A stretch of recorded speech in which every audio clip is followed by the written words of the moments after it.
What if I told you Canon gave us the camera we wanted with the R5, but Sony gave us the camera we needed with the A7S Mark III? Today, that's what we're talking about. Stay tuned.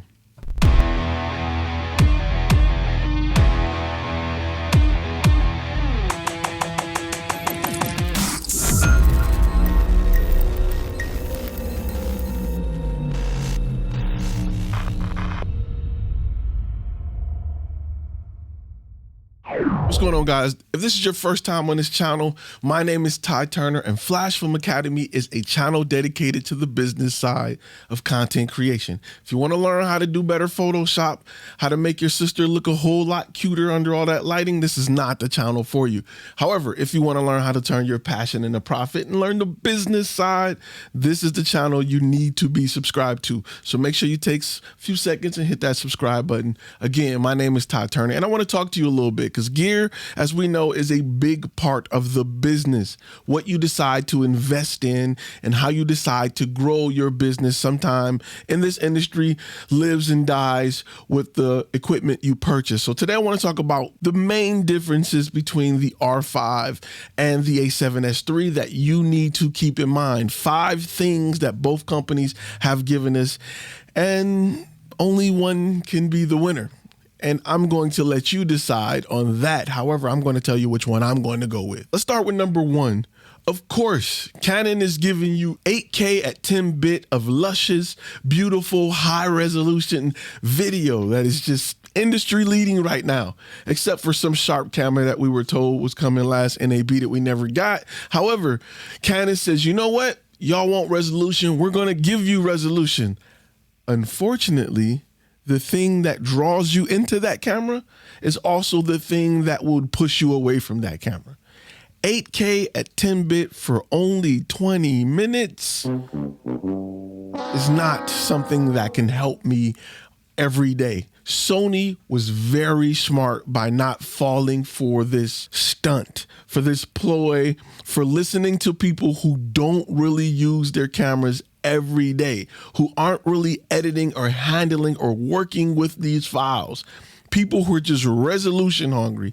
And those are the guys that buy cell phones because they give you 8K video and they want all this extra resolution out of that little bitty freaking sensor. And then they're mad when they're trying to send an 8K file to their friend and it takes 6 years to upload. These people don't really use video. They just like the idea of more. So Canon, while trying to get back in the game and really retaliating after being punched in the throat by Sony, threw a wild haymaker that has missed.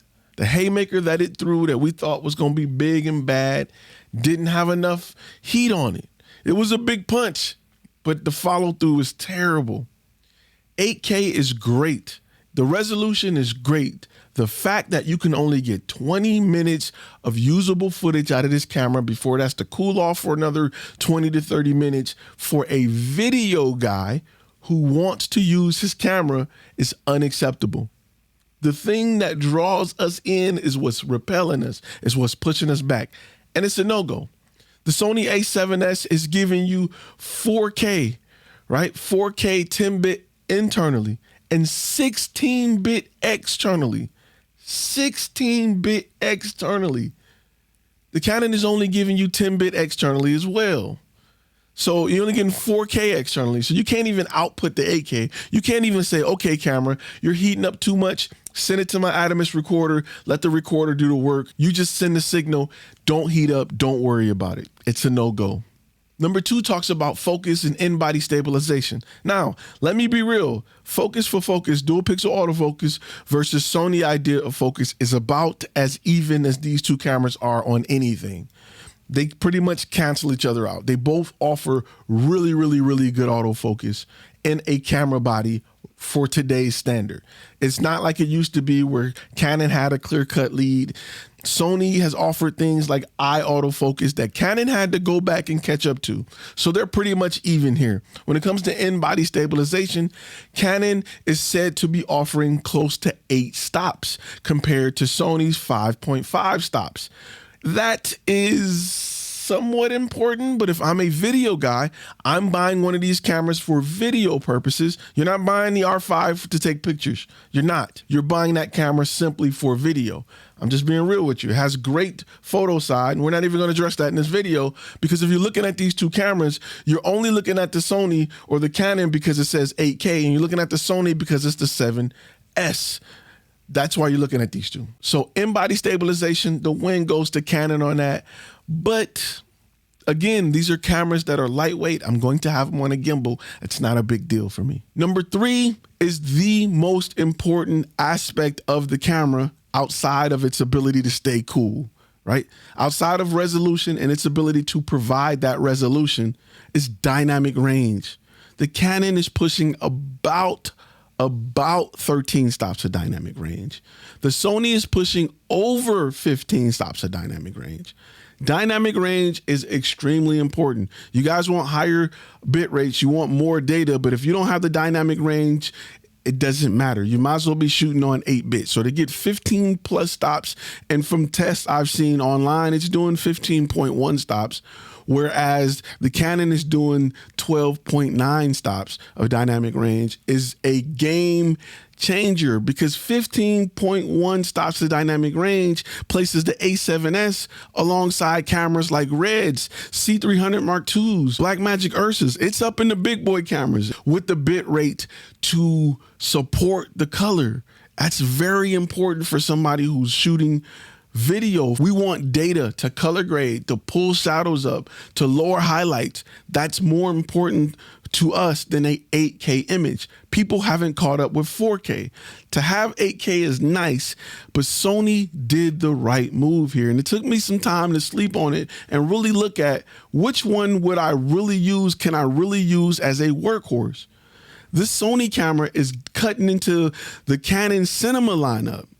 It's a deep cut for Canon. It's a deep cut for Canon. They're going to lose C300 sales because of this camera. The number 4 thing we got to talk about is memory options, right? At first, I thought it was a good idea what Canon did when they provided a CFast slot and a SD slot, until I had to realize that for you to record 8K, you got to go buy an expensive CFast card. It's not like the Blackmagics where you can plug up a solid state drive and you're good to go. You got to go buy CFast cards. There's no way around that if you want to get the maximum benefit to this camera.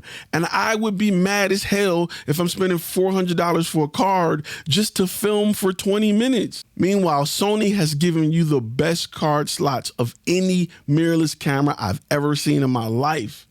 Dual CFast Type A/SD card slots. This is perfect for real video shooters, people who live and die with their equipment. These are little, small, minute things that says professional over, hey, I just want 8K just to have 8K. On the Canon, you can't do dual recording. You can't back up your data while you're shooting. You can shoot 8K on one and proxy on the other card. You can't shoot 2 streams of 8K in hopes that maybe, hoping that one of your cards don't go bad. You're jacked. With the Sony, you can output a stream and record 2 of the same 4K signals to each card. Number 5 is real world functionality and features.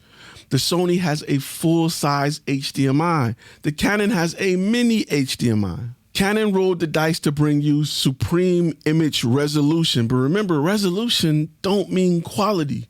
Meanwhile, Sony said, you know what? I'm going to perfect the 4K camera. I'm going to give you the best low light of almost any camera ever and give you great dynamic range in 4K. And think about it, we're not even really using a lot of 4K yet to jump to 8K, but Canon had to make a statement. Unfortunately, they gamble everything on just the resolution part of the camera, just having the highest resolution. It's not everything. This image that you're watching right now is shot in HD. Most people aren't even viewing this video in HD. Other things like Sony's giving you the ability to use the camera as a webcam. They're giving you things like the ability to power the camera through your USB-C port. They're coming out with XLR adapters and giving you 4 streams of audio recording at 24 bits internally. Those are things real camera guys need more than 8K. Most real videographers will take quality of image and things like dynamic range, great audio over resolution, because resolution is going to be shrunk and compressed anyway. You guys are looking at stuff on your cell phone. I don't really care too much about resolution. I care about dynamic range. I care about battery life. I care about my ability to record. And the Sony has no record limits. Those are things that Sony guys got with real videographers to figure out. Canon listened to a lot of fanboys that were like, are you going to take that? You going to let them do you like that? You going to let them talk about you like that? What you going to do? And they just push something out. Sony played it smart by allowing Canon to jump out and shoot themselves in the foot. And then they provided a workhorse. Unfortunately, this is another round that Sony is going to win. If Canon would have focused on the R6 and maybe made the R6 a really good 4K camera, then they would have some competition, but it's not up to par. If you're a real videographer, if this is what you do for a living, if you care about data, color grading, pushing images, you want a workhorse of a camera, it's a no-brainer. It's not even close. This may be a blunder that Canon looks back on in the future. They gambled on the idea of 8K. It works in newspapers, but the moment people started talking about the fact that it overheated, man, it was open season for Sony. And Sony stepped right in and gave you the camera you needed, not the camera you wanted. Anyway, with that, I'm gonna wrap it up, guys. Hey, if you learned anything from this video, go ahead and hit that thumbs up button. Make sure you guys are subscribed, and make sure you tune in for our live videos on Tuesday at 1 Central, Thursday at 7 Central time, and I will see you guys in the next video.